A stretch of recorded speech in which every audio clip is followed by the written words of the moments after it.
ಕರ್ತನಲ್ಲಿರುವ ಪ್ರೀತಿ ದೇವಜನರೇ, ದೇವರಾಗಿರುವಂಥ ಯೇಸು ಕರ್ತನ ನಾಮದಲ್ಲಿ ನಿಮ್ಮನ್ನು ವಂದಿಸ್ತೇನೆ. ಮತ್ತೊಂದು ಆವೃತ್ತಿಯಲ್ಲಿ ನಾವು ಸಂಜೆಗೊಂದು ಸತ್ಯ ಸಂದೇಶ ಅನ್ನುವಂತಹ ಈ ಸಂಚಿಕೆಯಲ್ಲಿ ಮುಂದುವರೆದು ಪವಿತ್ರಾತ್ಮನ ಕಾರ್ಯಗಳನ್ನು ತಿಳಿದುಕೊಳ್ಳಬೇಕಾಗಿಯೂ ಪವಿತ್ರಾತ್ಮನನ್ನು ನಾವು ಹೊಂದಿಕೊಳ್ಳುವ ಹಾಗೆಯೂ ಅದು ಮಾತ್ರವಲ್ಲದೆ ಪವಿತ್ರಾತ್ಮನ ಜೊತೆಯಲ್ಲಿ ನಡೆಯುವಂಥ ಆತ್ಮಿಕ ಜೀವಿತಗಳನ್ನು ತಿಳಿದುಕೊಳ್ಳುವ ಹಾಗೆಯೂ ಕರ್ತನ ನಮಗೆ ಅನುಗ್ರಹಿಸಿಕೊಟ್ಟಂಥ ಕೃಪೆಗಾಗಿ ನಾನು ದೇವರಿಗೆ ಸ್ತೋತ್ರವನ್ನು ಸಲ್ಲಿಸ್ತೇನೆ. ಈ ದಿವಸದಲ್ಲಿ ನಾವು ಸಂದೇಶಕ್ಕೆ ಹೋಗುವುದಕ್ಕಿಂತ ಮುಂಚಿತವಾಗಿ ದೇವರ ಸಮ್ಮುಖಕ್ಕೆ ನಮ್ಮನ್ನು ಒಪ್ಪಿಸಿಕೊಟ್ಟವರಾಗಿ ಪ್ರಾರ್ಥಿಸೋಣ. ಭೂಮಿ ಆಕಾಶಗಳನ್ನು ಉಂಟು ಮಾಡಿದಂಥ ನಮ್ಮ ಸರ್ವಶಕ್ತನಾದ ದೇವರೇ, ಅನುದಿನವೂ ನಮ್ಮ ಭಾರವನ್ನು ಹೊತ್ತು ನಡೆಸ್ತಾ ಇರುವಂಥ ಕೃಪೆಗಾಗಿ ಸ್ತೋತ್ರ. ಈ ದಿವಸವೂ ಸ್ವಾಮಿ, ನಮ್ಮನ್ನು ಮಾತ್ರವಲ್ಲದೆ ಈ ಸಂದೇಶವನ್ನು ಕೇಳುತ್ತಾ ಇರುವಂತಹ ಒಬ್ಬೊಬ್ಬರ ಆತ್ಮ ಪ್ರಾಣ ಶರೀರಗಳಲ್ಲಿ ಬದಲಾವಣೆಗಳು ಉಂಟಾಗುವ ಹಾಗೆಯೂ ಅವರ ಜೀವಿತಗಳು ನಿಮ್ಮ ಚಿತ್ತ ನೆರವೇರುವ ಹಾಗೆಯೂ ಕರ್ತನೆ ನೀವು ಒಬ್ಬೊಬ್ಬರುಗಳನ್ನು ಉಪಯೋಗಿಸಿರುವುದಾಗಿ ನಾನು ಪ್ರಾರ್ಥಿಸ್ತೇನೆ. ಅಪ್ಪ, ಈ ಸತ್ಯವನ್ನು ಅವರು ತಿಳಿದುಕೊಂಡು ಇತರರಿಗೂ ಸ್ವಾಮಿ ಸತ್ಯವಾಗಿ ನಡೆದುಕೊಳ್ಳಲಿಕ್ಕಾಗಿ ಸತ್ಯದಲ್ಲಿ ನಡೆಸುವ ಹಾಗೆಯೂ ಒಬ್ಬೊಬ್ಬರನ್ನು ರೂಪಿಸಿ ನಡೆಸಿರಿ. ನಮ್ಮ ರಕ್ಷಕನಾದ ಯೇಸು ಕರ್ತನ ನಾಮದಲ್ಲಿ ತಂದೆಯೇ, ಆಮೇಲೆ.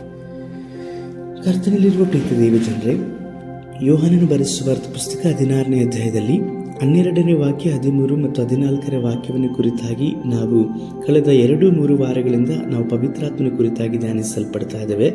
ಮತ್ತೊಂದು ಆವೃತ್ತಿಯಲ್ಲಿ ನಾವು ದೇವರ ವಾಕ್ಯವನ್ನು ಓದಿಕೊಂಡು ನಾವು ವಾಕ್ಯವನ್ನು ಧ್ಯಾನಿಸೋಣ.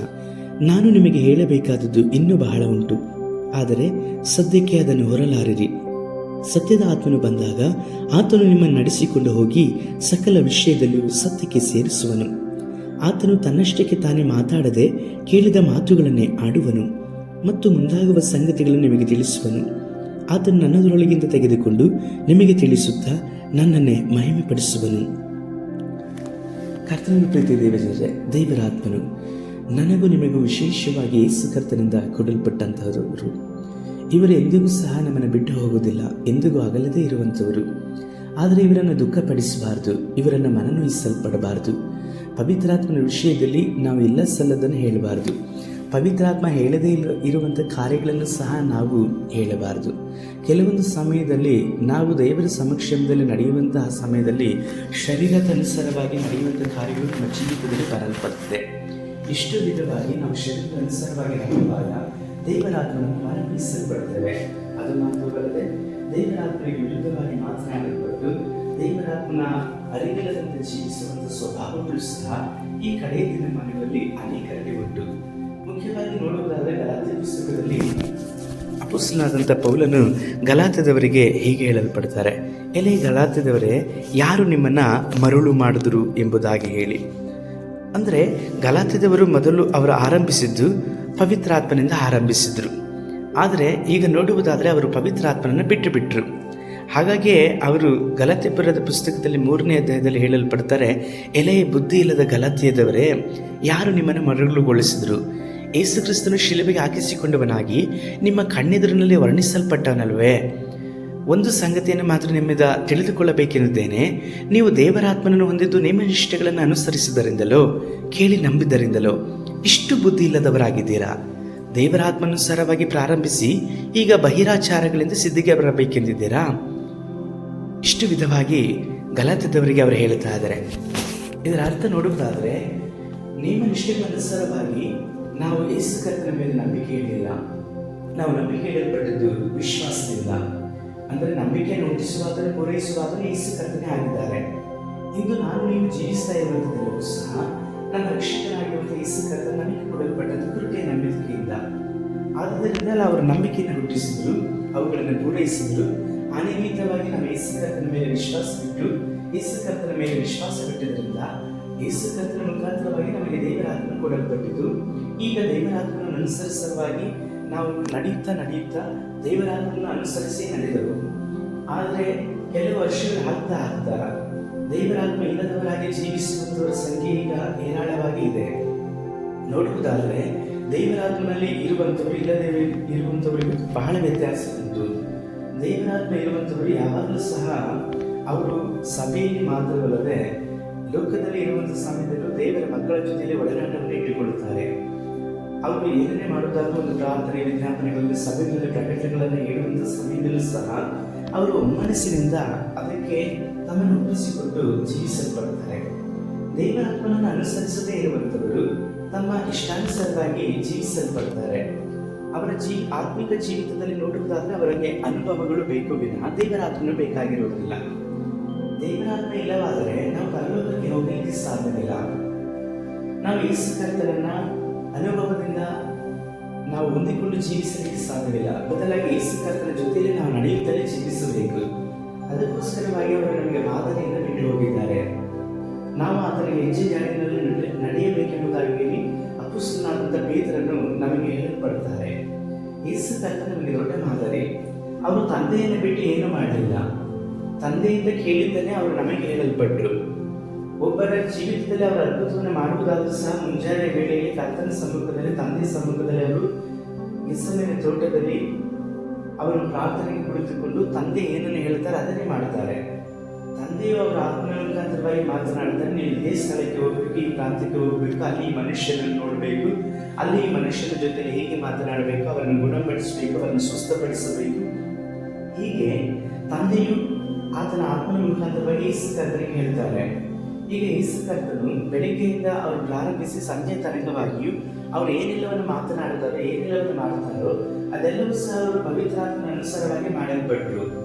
ಇಂದು ನಾವು ಒತ್ತಾಯದಿಂದ ಈಗಿನವರೆಗೂ ಜೀವಿಸುವಂಥ ಸಮಯದಲ್ಲಿ ಅಥವಾ ನಮ್ಮ ಆತ್ಮೀಯ ಜೀವಿತದಲ್ಲಿ ನೋಡುವಾಗ ನಾವು ತೆಗೆದುಕೊಳ್ಳುವಂಥ ತೀರ್ಮಾನಗಳು ಇದು ಪವಿತ್ರಾತ್ಮನ ಅನುಸಾರವಾಗಿ ಇದೆಯಾ ಅಥವಾ ಲೋಕದ ಅನುಸಾರವಾಗಿ ಇದೆ ಎಂಬುದಾಗಿ ಹೇಳಿ ನಾವು ಆಲೋಚಿಸಬೇಕು.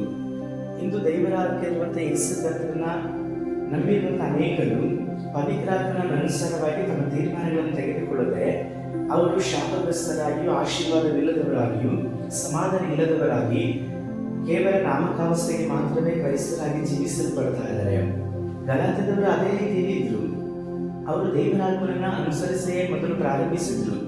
ಆದರೆ ಈಗ ಅವರು ದೇವರಾತ್ಮ ಬಿಟ್ಟವರಾಗಿ ಅಂದರೆ ದೇವರಾತ್ಮನನ್ನು ಅನುಸರಿಸದ ಹಾಗೆ ನೇಮ ನಿಷ್ಠೆಗಳ ಅನುಸಾರವಾಗಿ ಇದನ್ನು ಮುಟ್ಟಬಾರ್ದು, ಅದನ್ನು ಮುಟ್ಟಬಾರ್ದು, ಇದನ್ನು ತಿನ್ನಬಾರ್ದು, ಅದನ್ನು ತಿನ್ನಬಾರ್ದು, ಒಂದು ಏನಾದರೂ ಕಾರ್ಯಗಳು ಅಡ್ಡಬಾರದಾದ್ರೆ ಇದು ವಿಘ್ನ ಆಯಿತು, ಆ ಬಣ್ಣ ಸರಿ ಇಲ್ಲ, ಈ ಬಣ್ಣ ಸರಿ ಇಲ್ಲ, ಈ ರೀತಿಯಾದಂಥ ಒಂದು ಕಾರ್ಯಗಳು, ಇಂಥ ವಿಧವಾದಂಥ ಕಾರ್ಯಗಳು, ಕೆಲವೊಂದು ಕನಸುಗಳು ಬಿದ್ದರೂ ಸಹ ಏನು ಕೆಡಕಾಗಲ್ಪಡ್ತದೆ, ಈ ರೀತಿಯಾದಂಥ ಆಲೋಚನೆಗಳು ನಿಮ್ಮ ಜೀವಿತದಲ್ಲಿ ಇರುವುದಾದರೆ ಒಂದನ್ನು ತಿಳಿದುಕೊಳ್ಳಲು ನೀವು ದೇವರಾತ್ಮನನ್ನು ಅನುಸರಿಸ್ತಾ ಇಲ್ಲ. ದೇವರಾತ್ಮನನ್ನು ಅನುಸರಿಸುವಂಥವ್ರು ಎಲ್ಲವನ್ನು ಜಯಿಸಲ್ಪಡ್ತಾರೆ ಮಾತ್ರವಲ್ಲದೆ ಎಲ್ಲ ವಿಷಯಗಳು ಸಹ ದೇವರಾತ್ಮನ ಅನುಸರಿಸಿ ನಡೆಯುವಂಥದ್ದು ಅವರು ಲೋಕವನ್ನು ಜಯಿಸಲ್ಪಟ್ಟವರಾಗಿದ್ದಾರೆ. ಲೋಕವನ್ನು ಜಯಿಸಲ್ಪಟ್ಟಿದ್ದು ನಿಮ್ಮ ನಂಬಿಕೆ ಎಂಬುದಾಗಿ ಹೇಳಲ್ಪಡ್ತದೆ. ಇಂದು ಯೇಸು ಕರ್ತನಲ್ಲಿ ಇರುವಂಥ ನೀವು ನಂಬಿಕೆಯಲ್ಲಿ ಇರುವಂಥವರಾಗಿ ಇದ್ದೀರಾ ಅಥವಾ ಅನುಭವದ ಮೇಲೆ ನೀವು ನಡೀತಾ ಇದ್ದೀರಾ? ಕ್ರಿಸ್ತಿಯ ಜೀವಿತ ಎನ್ನುವಂಥದ್ದು ಮತ್ತೊಂದು ಬಾರಿ ಹೇಳ್ತೇನೆ, ಅನುಭವದಿಂದ ಇರುವಂಥದ್ದಲ್ಲ, ಬದಲಾಗಿ ನಂಬಿಕೆಯಿಂದಲೂ ಪವಿತ್ರಾತ್ಮನನ್ನು ಅನುಸರಿಸಿ ನಡೆಯುವುದರಿಂದಲೂ ಸಹ ಇರುವಂಥದ್ದಾಗಿ ಇದೆ. ಆದುದರಿಂದಲೇ ಅಪೊಸ್ತಲನಾದಂಥ ಪೌಲರು ಹೇಳಿದರು, ನೀವು ಪ್ರಾರಂಭದಲ್ಲಿ ದೇವರಾತ್ಮನಿಂದ ಪ್ರಾರಂಭಿಸಿದ್ರೆ, ಆದರೆ ಈಗ ಬಹಿರಂಗವಾಗಿ ನೋಡುವುದಾದರೆ ಈಗ ನೀವು ಬಹಿರಾಚಾರವಾಗಿ ಇದ್ದೀರಾ. ಅಂದರೆ ದೇವರಾತ್ಮನ ಅನುಸಾರವಾಗಿ ನೀವು ತೋರ್ಪಡಿಸಿಕೊಳ್ತಾ ಇಲ್ಲ. ನಿಮ್ಮ ಮಾತುಗಳು, ನಿಮ್ಮ ನಡವಳಿಕೆಗಳು, ನಿಮ್ಮ ಬಾಯಿಯಲ್ಲಿ ಬರುವಂಥ ಹೊಲಸಾದಂಥ ಕಾರ್ಯಗಳು, ನೀವು ತಕ್ಷಣದಕ್ಕೆ ಕೋಪಿಸಿಕೊಳ್ಳುವವರಾಗಿದ್ದೀರಲ್ವಾ? ಹೀಗಿರುವುದಾದ್ರೆ ಏನರ್ಥ ಗೊತ್ತಾ? ನೀವು ದೇವರಾತ್ಮನನ್ನು ಅನುಸರಿಸ್ತಾ ಇಲ್ಲ ಎಂಬುದಾಗಿ ಅರ್ಥ. ಯೇಸುವನ್ನ ಆಲೋಚನೆ ಮಾಡಿ ನೋಡಿ. ಅವರು ಒಡೆಯುವಂಥವರಿಗೆ ಮುಖವನ್ನೇ ಕೊಡ್ತಾರೆ, ಉಗಿಯುವಂಥವರಿಗೆ ಮುಖವನ್ನೇ ಕೊಡ್ತಾರೆ. ಶಿಲುಬೆಗೆ ಹೊಡೆಯಲ್ಪಡುವಂಥ ಸಮಯದಲ್ಲಿ ಸಹ ನನ್ನ ದೀನತೆಯಿಂದ ಕುರಿಯನ್ನು ಒಪ್ಪಿಸಿಕೊಡುವ ರೀತಿಯಲ್ಲಿ ಒಪ್ಪಿಸಿಕೊಡಲ್ಪಡ್ತಾರೆ. ನಿಜವಾಗಿ ನೋಡುವುದಾದರೆ ಅವರ ಯಜ್ಞದ ಕುರಿಯೇ ಹೌದು, ಆದರೆ ಅವರಲ್ಲಿ ಎಷ್ಟು ದೀನತೆ ಬಂತು ನೋಡ್ರಿ. ಇದೆಲ್ಲವನ್ನು ಯಾರು ಕಲಿಸಿಕೊಟ್ಟದ್ದು ಗೊತ್ತಾ? ಪವಿತ್ರಾತ್ಮನ.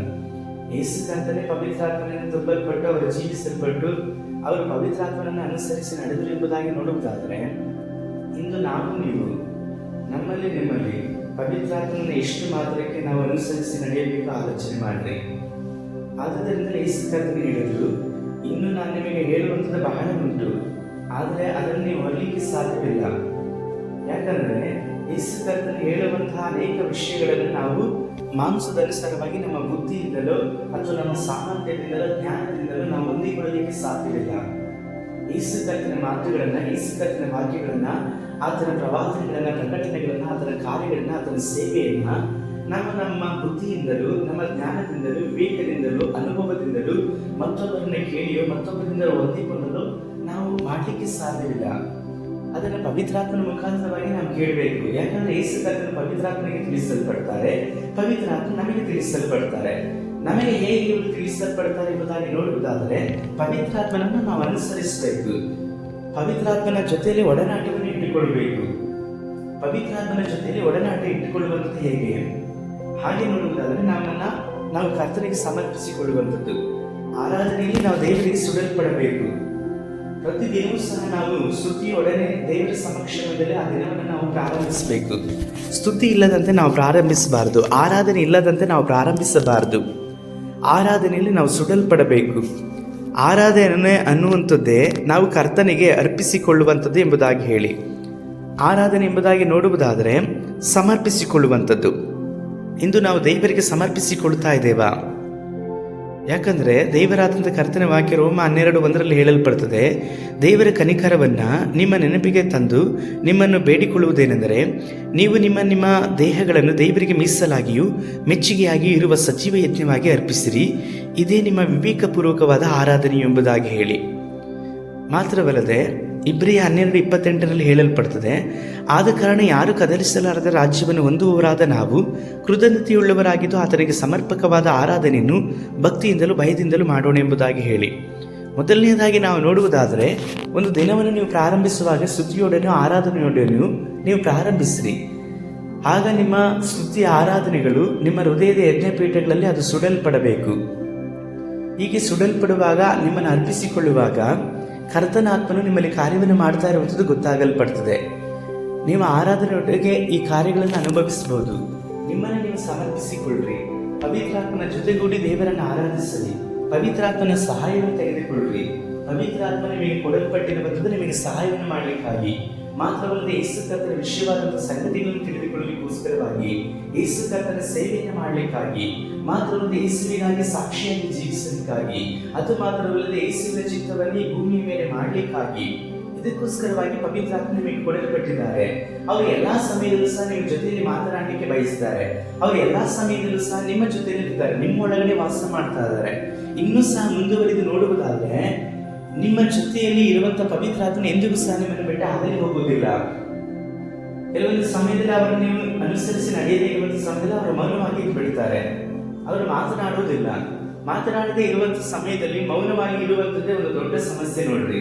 ಪವಿತ್ರಾತ್ಮ ನಿಮ್ಮ ಜೀವಿತದಲ್ಲಿ ಮೌನವಾಗಿ ಇರುವುದಾದ್ರೆ ನಿಮ್ಮ ಮನಸ್ಸಾಕ್ಷಿ ಸಾಯಲ್ಪಡುತ್ತದೆ. ನೀವು ಮನಸ್ಸಾಕ್ಷಿಯನ್ನ ಕೆಡಿಸಿಕೊಳ್ತು ಅಂದ್ರೆ, ನಿಮ್ಮ ಮನಸ್ಸಾಕ್ಷಿಯನ್ನ ನೀವು ಸಾಯಿಸಿಕೊಳ್ತು ಎಂಬುದಾಗಿ ಹೇಳುತ್ತಂದ್ರೆ, ಮತ್ತೆ ಮನಸ್ಸಾಂತರ ಹೊಂದುವಂಥದ್ದು ಬಹಳ ಕಷ್ಟಕರವಾದಂಥದ್ದು. ಪವಿತ್ರಾತ್ಮನು ನಿಮ್ಮ ಜೀವಿತದಲ್ಲಿ ಮೌನವಾಗಿರುವುದಾದ್ರೆ ನಿಮ್ಮನ್ನು ಎಚ್ಚರಪಡಿಸುವಂಥವ್ರು ಯಾರು? ನಿಮ್ಮ ಜೊತೆಲಿ ಮಾತನಾಡುವಂಥವ್ರು ಯಾರು? ನಿಮ್ಮನ್ನು ನಡೆಸಬೇಕಾಗಿರುವಂಥದ್ದೇ ಪವಿತ್ರಾತ್ಮನು. ಯೇಸು ಕರ್ತನ ವಿಷಯವಾದಂತಹ ಸಂಗತಿಗಳನ್ನು ತಿಳಿಸುವಂತವರೇ ಪವಿತ್ರಾತ್ಮನು. ಈಗ ಯೇಸು ಕರ್ತನ ಕೃಪೆಯಿಂದ ನೀವು ಕರ್ತನ ಸಮೀಪಕ್ಕೆ ಬಂದ್ರಿ.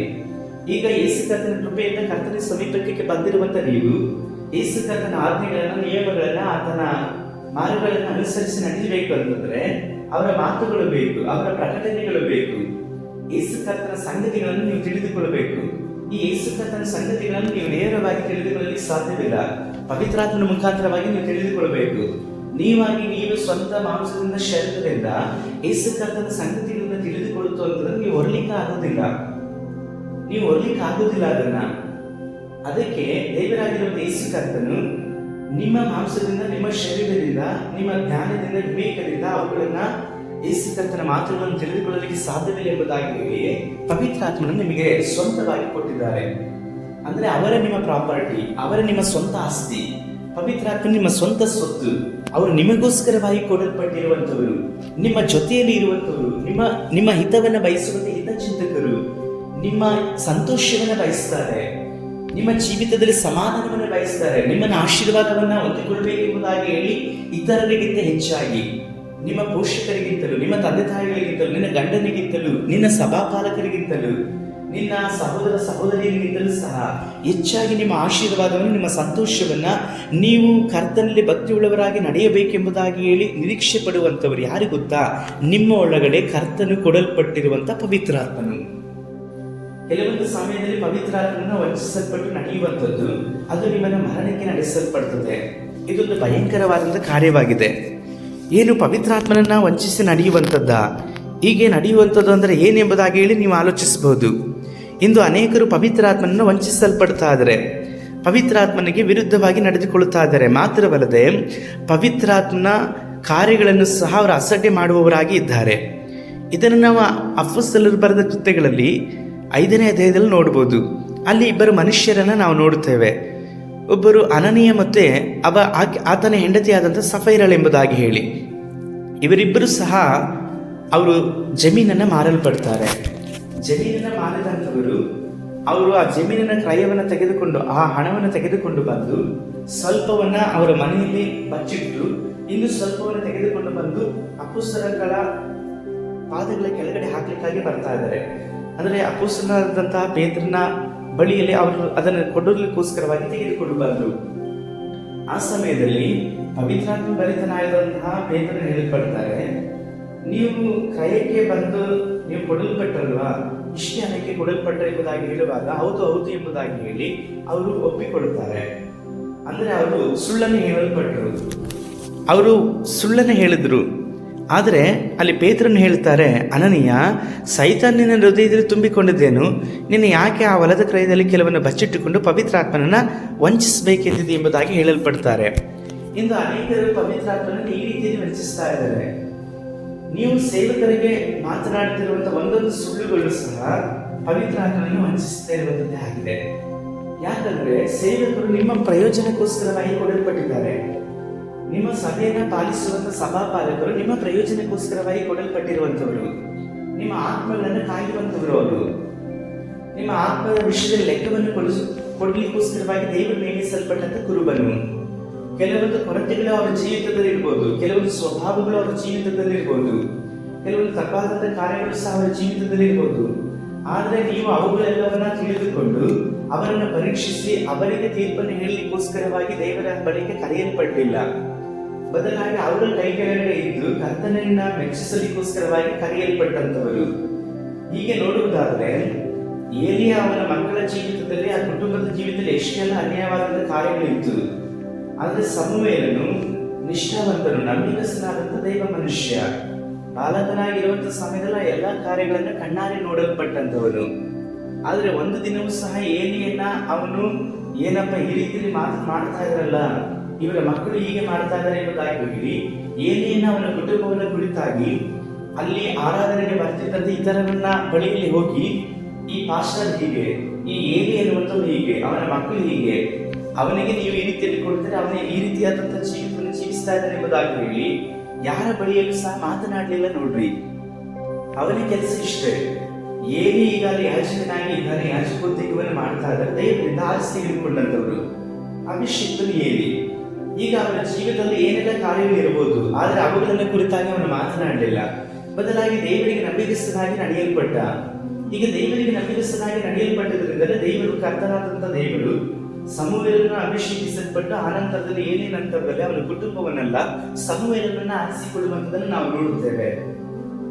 ಅದೇ ರೀತಿಯಲ್ಲಿ ಪ್ರೀತಿಯ ದೇವ ಜನಗಳೇ, ನಿಮಗೆ ಕೊಡಲ್ಪಟ್ಟಂತ ದೈವ ಸೇವಕರು, ನಿಮಗೆ ದೇವರು ಕೊಟ್ಟಿರುವಂತಹ ಸಭಾಪಾಲಕರು, ಅವರು ಅಭಿಷೇಕಿಸಲ್ಪಟ್ಟಂತವರು, ಅವರು ಪವಿತ್ರಾತ್ಮನಿಂದ ತುಂಬಲ್ಪಟ್ಟವರಾಗಿ ಸೇವೆಗೆ ಬಂದಿದ್ದಾರೆ. ಅವರು ಪವಿತ್ರಾತ್ಮವನ್ನು ಹೊಂದಿಕೊಂಡವರಾಗಿ ಸೇವೆಗೆ ಬಂದಿದ್ದಾರೆ. ಅವರಲ್ಲಿ ಕರ್ತನ ಕೃಪಾ ವಾಗ್ದಾನಗಳು ಉಂಟು, ಅವರಲ್ಲಿ ಕರೆಯುವಿಕೆ ಉಂಟು, ಅವರಿಗೆ ದರ್ಶನ ಉಂಟು, ಅವರಿಗೆ ದೇವರು ತನ್ನ ವರಗಳಿಂದ ತುಂಬಿಸಿ ಕಳಿಸಿದ್ದಾರೆ.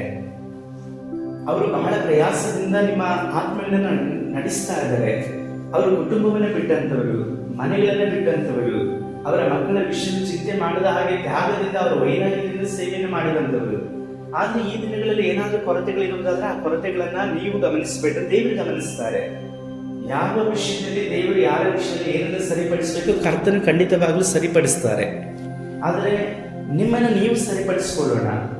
ನಿಮ್ಮನ್ನು ನೀವು ಸರಿಪಡಿಸಿಕೊಂಡ ಸಮಯದಲ್ಲಿ ನೀವು ಅವರಿಗೋಸ್ಕರವಾಗಿ ಪ್ರಾರ್ಥಿಸಬಹುದು.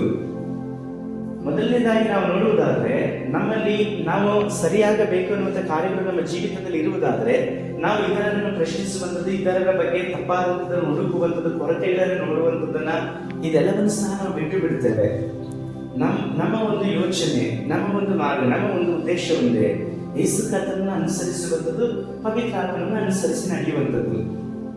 ಮಿಕ್ಕಾದದ್ದೆಲ್ಲವನ್ನು ಕರ್ತನು ಸಹ ಕರ್ತನ ನೋಡಿಕೊಳ್ಳುವವರಾಗಿ ಇದ್ದಾರೆ. ಈಗ ನಾವು ನೋಡುವುದಾದರೆ ಇವರು ಮಿಕ್ಕಾದವರ ಹಾಗೆ ಮಾಡಬೇಕೆಂಬುದಾಗಿ ಆಲೋಚನೆ ಮಾಡಿದ್ರು. ಅನನೀಯ ಸಫೈರ ಇಬ್ಬರು ಸಹ ಸಭೆಗೆ ಸೇರಲ್ಪಟ್ಟಂತವರು. ಸಭೆಯಲ್ಲಿ ನೋಡುವುದಾದರೆ ಬಹಳವಾದಂಥ ಐಶ್ವರ್ಯವಂತರಿದ್ರು, ಹಣವುಳ್ಳಂತವರಿದ್ರು, ಬಹಳವಾದ ಆಸ್ತಿ ಭೂಮಿ ಇದ್ದಂಥವರು.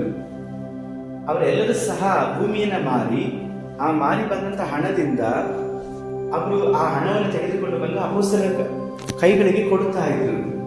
ಅಪೊಸ್ತಲರ ಬಳಿಯಲ್ಲಿ ತಂದು ಕೊಡ್ತಾ ಇದ್ರು. ಈಗ ಅಪೊಸ್ತಲರು ಅದೆಲ್ಲವನ್ನು ತೆಗೆದುಕೊಂಡು ಏನ್ ಮಾಡಿದ್ರು, ಹಂಚಿಕೊಡ್ತಾ ಇದ್ರು. ಸಭೆಯಲ್ಲಿರುವಂತ ಎಲ್ಲರಿಗೂ ಸಹ ಹಂಚಿಕೊಟ್ರು. ಹಂಚಿಕೊಡುವಂತ ಸಮಯದಲ್ಲಿ ಇದೆಲ್ಲವನ್ನು ಸಹ ಅನನೀಯ ಸಫೈರರು ಗಮನಿಸ್ತಾ ಇದ್ರು. ಈಗ ಅವರು ಹಂಚಿಕೊಡುವಂತ ಸಮಯದಲ್ಲಿ ಅವರಿಗೆ ಹೊಗಳಿಕೆಯೂ ಸಹ ಇತ್ತು.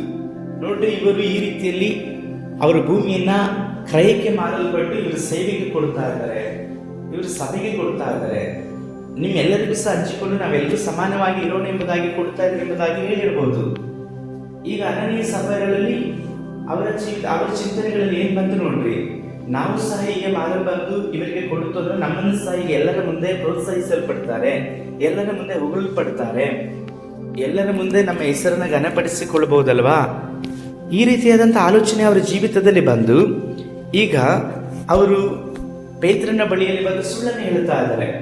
ಆದರೆ ಈ ಸುಳ್ಳನ್ನು ಯಾರಿಗೆ ಹೇಳ್ತಾ ಇದ್ದಾರೆ ಗೊತ್ತಾ? ಪವಿತ್ರಾತ್ಮನಿಗೆ. ಅದನ್ನೇ ಅಲ್ಲಿ ಪೇತ್ರನು ಹೇಳ್ತಾರೆ, ನೀವು ಪವಿತ್ರಾತ್ಮನನ್ನು ಯಾಕೆ ವಂಚಿಸಿದ್ರಿ ಎಂಬುದಾಗಿ ಹೇಳಿ. ಇಂದು ಅನೇಕರು ಪವಿತ್ರಾತ್ಮನನ್ನು ವಂಚಿಸ್ತಾ ಇದ್ದಾರೆ. ನೀವು ಸುಳ್ಳಾಗಿ ಹೇಳುವಂತ ಒಂದೊಂದು ಕಾರ್ಯಗಳು ಸಹ ಪವಿತ್ರಾತ್ಮನನ್ನು ವಂಚಿಸಿದ ಹಾಗೆ. ಸೇವಕರ ಬಳಿಯಲ್ಲಿ ನೀವು ಸುಳ್ಳನ್ನು ಹೇಳುವಂಥದ್ದು, ದೇವರ ಬಳಿಯಲ್ಲಿ ಮಾಡಿಕೊಂಡಂತ ಎಷ್ಟೋ ಕಾರ್ಯಗಳನ್ನ ಮಾಡದೇ ಇರುವಂಥದ್ದು, ದೇವರ ಕೈಗಳಿಗೆ ಒಪ್ಪಿಸಿಕೊಂಡಂತ ಎಷ್ಟೋ ಕಾರ್ಯಗಳಲ್ಲಿ ನಡೆಯದೇ ಇರುವಂಥದ್ದು. ಅದು ಮಾತ್ರವಲ್ಲದೆ ಸಭೆಯಲ್ಲಿ ನೀವು ಒಪ್ಪಿಸಿಕೊಟ್ಟಂತಹ ಸೇವೆಗಳು, ನೀವು ಒಪ್ಪಿಸಿಕೊಟ್ಟಂತಹ ಹರಕೆಗಳು, ಕಾಣಿಕೆಗಳು ಯಾವುದೇ ಆಗಿರಬಹುದು, ಇವುಗಳನ್ನು ನೀವು ಒಪ್ಪಿಸಿಕೊಟ್ಟು ಮಾಡದೇ ಇರೋದಾಯಿತು ಅಂತಂದ್ರೆ ನೀವು ಪವಿತ್ರಾತ್ಮನನ್ನು ವಂಚಿಸುವವರು. ನೀವು ಸೇವಕರನ್ನು ವಿರೋಧಿಸುವವರಾಗಿತ್ತು ಅಂದ್ರೆ ನೀವು ಪವಿತ್ರಾತ್ಮನನ್ನು ವಂಚಿಸುವವರು. ನೀವು ಸೇವಕರಿಗೆ ವಿರುದ್ಧವಾಗಿ ಮಾತನಾಡ್ತಾ ಇದ್ದೀರಾ, ಅಂತಹ ಕಾರ್ಯಗಳು ನಿಮ್ಮ ಜೀವಿತದಲ್ಲಿ ಇರಲ್ಪಡುವಂತದ್ದಾಗಿರ್ತದೆ. ಅನ್ಯ ಸಭೆಯರನ್ನ ಪೇತ್ರನು ಖಂಡಿಸಲ್ಪಟ್ಟರು. ಯಾಕೆ ಈ ರೀತಿಯಲ್ಲಿ ವಂಚಿಸಿದ್ರಿ? ನೋಡ್ರಿ, ನಿಮ್ಮನ್ನು ಹೊರಲಿಕ್ಕೋಸ್ಕರವಾಗಿ ಆ ಬಾಗಿಲ ಬಳಿಯಲ್ಲಿ ಕಾಯ್ತಾ ಇದ್ದುದಾಗಿ ಹೇಳಿದ ತಕ್ಷಣದಲ್ಲಿ ಅನನೀಯನು ಸತ್ತು ಹೋದನು. ಅವನು ಸತ್ತು ಹೋದನು. ಆ ನಂತರದಲ್ಲಿ ಅವನನ್ನು ಹೊತ್ತಿಕೊಂಡು ಹೋದ್ರು ಉಣಲಿಕ್ಕಾಗಿ. ಅದಾದ ಸ್ವಲ್ಪ ಸಮಯದ ನಂತರ ಅವನ ಹೆಂಡತಿ ಬರ್ತಾಳೆ, ಸಫೈರಳು. ಆಕೆಯೂ ಸಹ ಗಂಡನ ಹೇಳಿದ ಹಾಗೆ ಹೇಳಲ್ಪಟ್ಟರು. ಅವಳು ಸಹ ಹಾಗೆ ಮರಣಿಸಲ್ಪಟ್ಟರು. ಪ್ರಿಯರೇ, ಒಂದೊಂದು ಕಾರ್ಯಗಳ ವಿಷಯದಲ್ಲೂ ಸಹ ನಾವು ಮಾತನಾಡುವಂಥ ವಿಷಯದಲ್ಲಿ ಎಚ್ಚರಿಕೆ ಉಳ್ಳವರಾಗಿ ಇರಬೇಕು. ಯಾಕಂದ್ರೆ ಪವಿತ್ರಾತ್ಮನಿಗೆ ನೀವು ಆಲಯವಾಗಿದ್ದರೆ ನಿಮ್ಮ ಮಾತುಗಳು ಹೊರಡುವಾಗ ಪವಿತ್ರಾತ್ಮನಿಂದ ತುಂಬಲ್ಪಟ್ಟಂತ ಮಾತುಗಳಾಗಿರುವುದಾದರೆ ನಿಮಗೆ ಜೀವವನ್ನು ಕೊಡುವಂತದ್ದಾಗಿ ಇರ್ತದೆ. ಆದರೆ ಈ ಲೋಕದ ಹಣ, ಆಸ್ತಿ, ಐಶ್ವರ್ಯಗಳ ವಿಷಯದಲ್ಲಿ ಆಸೆಗಳನ್ನು ಹುಟ್ಟಿಸಲ್ಪಟ್ಟು ಸೈತಾನನ ಪವಿತ್ರಾತ್ಮನ ಮಾತನಾಡುವುದಕ್ಕೋಸ್ಕರವಾಗಿ ಅವಕಾಶವನ್ನು ಕೊಡದಾಗಿ ನಿಮ್ಮ ಶರೀರದಲ್ಲಿ, ನಿಮ್ಮ ಬಾಯಿಗಳಲ್ಲಿ ಸೈತಾನನ ಮಾತನಾಡಿಸ್ತಾರೆ. ಇದು ನನ್ನ ಆಸ್ತಿ, ಇದು ನನ್ನ ಮನೆ, ಇದು ನನ್ನ ಭೂಮಿ, ಇದು ನನ್ನ ಚರ್ಚ್, ಇದು ನನ್ನದು ನನ್ನದು ನನ್ನದು ಎಂಬುದಾಗಿ ಹೇಳಿ ಸೈತಾನನು ನಿಮ್ಮ ಕಿವಿಯಲ್ಲಿ ಹೇಳಲ್ಪಟ್ಟು ನಿಮ್ಮ ಹೃದಯದಲ್ಲಿ ತುಂಬಲ್ಪಟ್ಟು ನಂತರದಲ್ಲಿ ಪವಿತ್ರಾತ್ಮನಿಗೆ ಅವರ ವಿರುದ್ಧವಾಗಿ ಮಾತನಾಡುವಾಗಿ ನಿಮ್ಮನ್ನು ಪ್ರೇರೇಪಿಸಲ್ಪಡ್ತಾನೆ. ಅದೇ ರೀತಿಯಲ್ಲಿ ಅನನೀಯ ಸಫೈರಳ ಜೀವಿತದಲ್ಲೂ ಅವರ ಹೃದಯಗಳಲ್ಲೂ ಸೈತಾನನು ಹಾಗೆ ಕಾರ್ಯವನ್ನು ಮಾಡಲ್ಪಟ್ಟನು. ಸೈತಾನನು ಅವರನ್ನು ವಂಚಿಸಲ್ಪಟ್ಟನು. ಸೈತಾನನ ಮಾತುಗಳು, ಸೈತಾನನ ಕಾರ್ಯಗಳಿಗೋಸ್ಕರವಾಗಿ ಅವರು ತಮ್ಮ ಜೀವಿತವನ್ನು ಕೊಟ್ಟಿದ್ದರಿಂದ ಅವರ ಆತ್ಮಗಳು ನಷ್ಟವಾದವು. ನೋಡ್ರಿ, ಅಲ್ಲಿ ಪೇತ್ರನು ಹೇಳಲ್ಪಡ್ತಾರೆ, ನೀವಿಬ್ರು ಸಹ ಕರ್ತನ ಆತ್ಮನನ್ನು ಪರೀಕ್ಷಿಸುವುದಕ್ಕೆ ಯಾಕೆ ಒಡಂಬಟ್ರಿ ಎಂಬುದಾಗಿ ಹೇಳಿ. ಇಬ್ರು ಸಹ ಯಾಕೆ ಒಂದಾದ್ರಿ? ಇಬ್ರು ಯಾಕೆ ಈ ರೀತಿಯಲ್ಲಿ ಒಟ್ಟಿಗೆ ಮಾತನಾಡಿಕೊಂಡು ದೇವರ ಆತ್ಮನನ್ನು ಪರೀಕ್ಷಿಸುತ್ತಿರಲ್ವಾ? ಅವರನ್ನು ವಂಚಿಸಿದ್ರಲ್ವಾ? ಯಾಕೆ ಈ ರೀತಿಯಲ್ಲಿ ಮಾತನಾಡಿಕೊಂಡ್ರಿ ಎಂಬುದಾಗಿ ಹೇಳಲ್ಪಡ್ತಾರೆ. ಪ್ರಿಯರೇ, ದೇವರಾತ್ಮನನ್ನು ವಂಚಿಸಬೇಡ್ರಿ.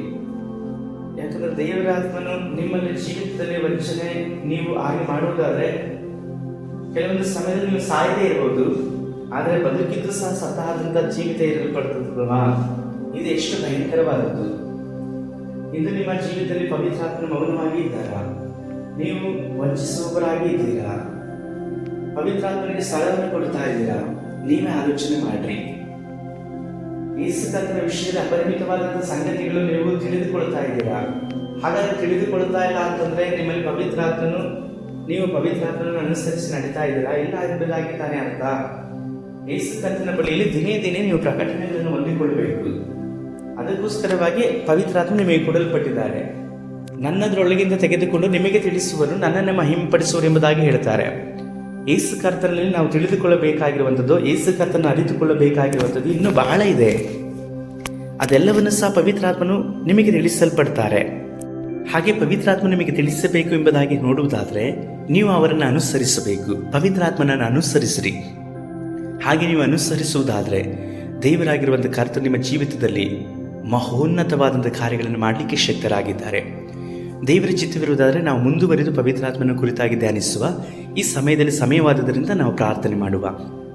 ಭೂಮಿ ಆಕಾಶಗಳನ್ನು ಉಂಟು ಮಾಡಿದಂಥ ದೇವರೇ, ನನ್ನ ಅಭಿಷಕ್ತನ ದೀಪವು ಯಾವಾಗಲೂ ಉರಿಯುತ್ತಲೇ ಇರಬೇಕೆಂಬುದಾಗಿ ಹೇಳಿ ಪವಿತ್ರಾತ್ಮನನ್ನು ನಮಗೆ ಅನುಗ್ರಹಿಸಿಕೊಟ್ಟಿರುವಂಥ ನಿಮ್ಮ ಮಹಾಕೃಪೆಗಾಗಿ ಸ್ತೋತ್ರ ಅಪ್ಪ.